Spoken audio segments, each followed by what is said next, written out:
Dito sa mundo, ito talaga yung totoo, yung realidad na dapat alam mo at ng lahat ng tao.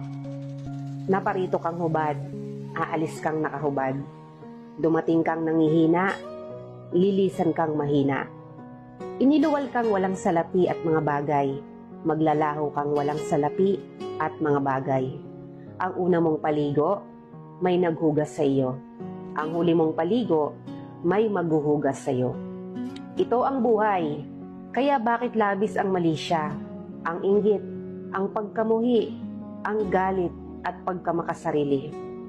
Maging mabait sa lahat at gumawa ng kabutihan. May hangganan ng oras natin sa mundo. Huwag sayangin sa walang kabuluhang bagay. Manalangin at higit sa lahat, huwag na huwag nating sasambahin ng pera. Dahil kahit anong dami ng pera mo o ng ari-arian mo, kapag binawi ng Diyos ang buhay mo, iiwan mo rin yan at hindi mo madadala sa iyong pupuntahan.